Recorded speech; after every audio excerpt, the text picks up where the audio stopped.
18 वर्ष से ऊपर का मतदाता सूची में नाम होना चाहिए, तो ये संख्या होनी चाहिए 16 करोड़। और मतदाता सूची में एसआईआर के बाद जो मतदाता सूची में नाम आए हैं वो कितने आए हैं? 12 करोड़। मैं अभी गया था एक जनपद में, वहां की मतदाता सूची में जो एसआईआर के फॉर्म भरे हैं बहुत सारी विरोधियों ने, उसमें कुछ बांग्लादेशियों के भी नाम है। एक सज्जन का नाम था, उसकी उम्र 20 साल, उसके पिता की उम्र 30 साल और उसके ग्रैंडफादर की उम्र 40 साल।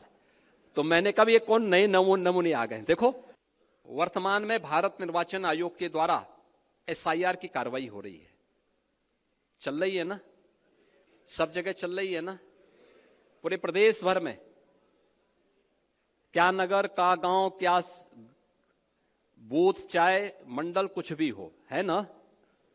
सब लोग सहमत है ना? सभी लोग सहमत है ना? चल रहा है ना? और जब मैं आपसे पूछूंगा कि क्या उसकी क्या गति चल रही है, तो आप में से हर व्यक्ति बोलेगा कि हमारे यहाँ 98% हो गया, कोई बोलेगा 99% हो गया, कोई कहेगा हमने 100% कर लिया। यही तो बोलेंगे ना, लेकिन ये सच्चाई नहीं है, ये सच्चाई नहीं है। इस शुद्ध नियत से मतदाता सूची की शुद्धिकरण का और लोकतंत्र के सशक्तिकरण का एक बहुत अच्छा अवसर है। जो चुनाव के बाद अक्सर शिकायत होती है कि साहब मेरा नाम मतदाता सूची में नहीं है या मेरा बूथ 5 किलोमीटर दूर कर दिया गया था, उसका समाधान का एक अवसर है। और वो अवसर इसलिए मैं कह रहा हूं, उत्तर प्रदेश की आबादी है 25 करोड़। कितनी है? 25 करोड़। 25 करोड़ की आबादी में मतदाता सूची में नाम होने चाहिए कुल 64%। 64 से 65% लोग ऐसे होने चाहिए, ऐसे होंगे जो 18 वर्ष से ऊपर के होंगे। 18 वर्ष से ऊपर का हर वयस्क मतदाता जो उत्तर प्रदेश का निवासी है, वह मतदाता सूची में नाम उसका होना चाहिए। होना चाहिए कि नहीं होना चाहिए? यही है ना?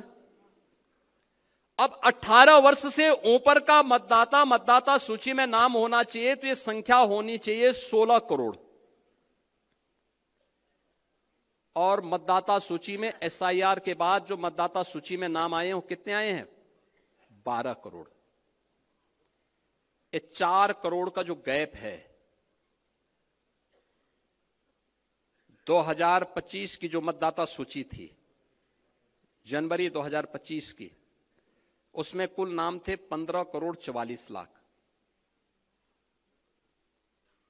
कितने थे? 15 करोड़ 44 लाख।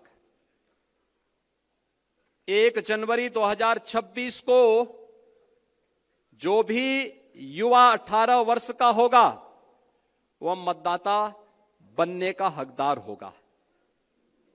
यह संख्या बढ़नी चाहिए 15 करोड़ 44 लाख से 16 करोड़ तक, लेकिन यह संख्या बढ़ी नहीं है, घटी है। 15 करोड़ 44 लाख से घट करके ये हो गई है 12 करोड़ का। ये जो 4 करोड़ का गैप है, ये मिसिंग है। ये आपका विरोधी नहीं है, इसमें से 85 से 90% आपका मतदाता है।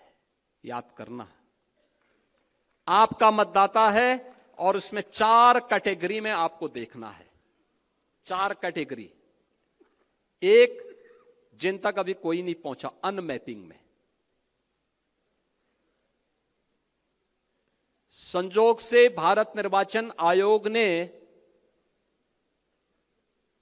14 दिन का नया समय बढ़ाया है, यानी आज के दिन से अगर आप लेंगे तो आपको 12 दिन का नया समय मिला हुआ है।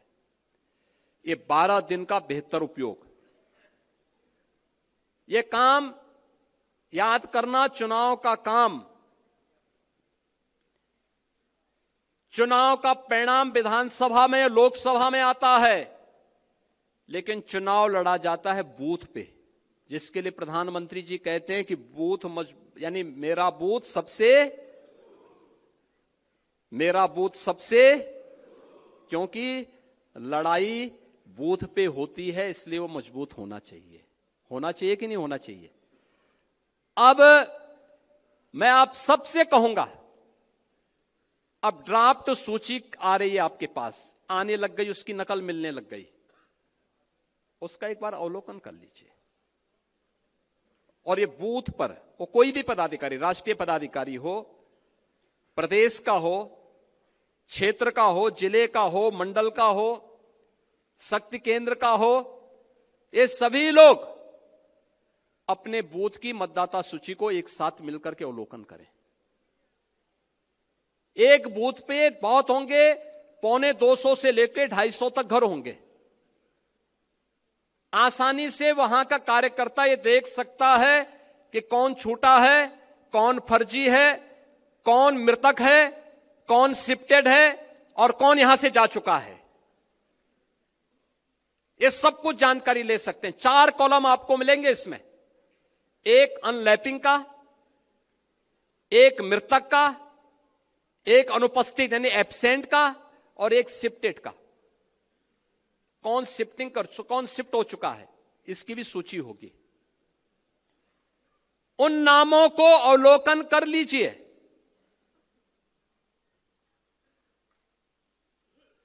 देखिए, मैं अभी गया था एक जनपद में, वहां की मतदाता सूची में जो एसआईआर के फॉर्म भरे हैं बहुत सारी विरोधियों ने, उसमें कुछ बांग्लादेशियों के भी नाम है। आप मुझे बताइए, एक जगह तो यह भी मैंने देखा, एक सज्जन का नाम था, उसकी उम्र 20 साल, उसके पिता की उम्र 30 साल और उसके ग्रैंडफादर की उम्र 40 साल। तो मैंने कहा ये कौन नए नमूने आ गए। देखो, आप जब देखेंगे तब आप मुझे बताइए, 10 साल की उम्र में किसी का बच्चा होगा क्या? लेकिन यह भी फॉर्म भरा गया है। यानी बेटे की उम्र 20 साल, बाप की उम्र 30 साल और उसके ग्रैंडफादर की उम्र 40 साल। तो मैंने कहा तब तो ये कई पीढ़ियां देख चुके होंगे भाई। आप मुझे बताओ, अगर सबसे बड़ा व्यक्ति 90 साल का होगा तो इताई उससे पहले तो कई पीढ़ियां होंगी। वो तो पूरा गांव ही एक परिवार बसा देगा, एक ही परिवार गांव बसा देगा। हमें इस समय उसको देखना होगा। यह भी फर्जी हुआ है। नाम कहां से? पश्चिमी, यानी उसमें दिनेजाकपुर, नौगांव असम, और मतदाता बने हैं संभल में। क्या मतलब है?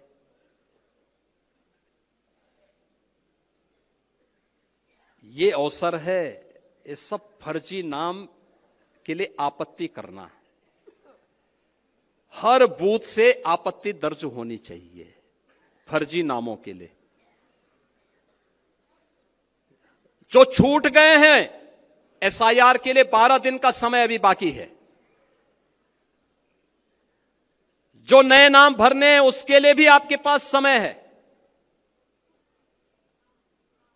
जिनके नाम काटने हैं उनके लिए समय है। और इस समय उन फटाफट भरवाइए, आपत्ति करिए। ये इसलिए आवश्यक है कि चुनाव में आपकी मेहनत 3/4 इस एसआईआर की सूची रिफाइंड हो जाएगी। 3/4 मेहनत आपकी पूरी हो गई, तब केवल 1/4 मेहनत आपको विधानसभा चुनाव में करना होगा। और धड़ल्ले के साथ 3/4 सीट भारतीय जनता पार्टी और गठबंधन के प्रत्याशी उत्तर प्रदेश में जीतेंगे। कोई संदेह इसमें नहीं होना चाहिए।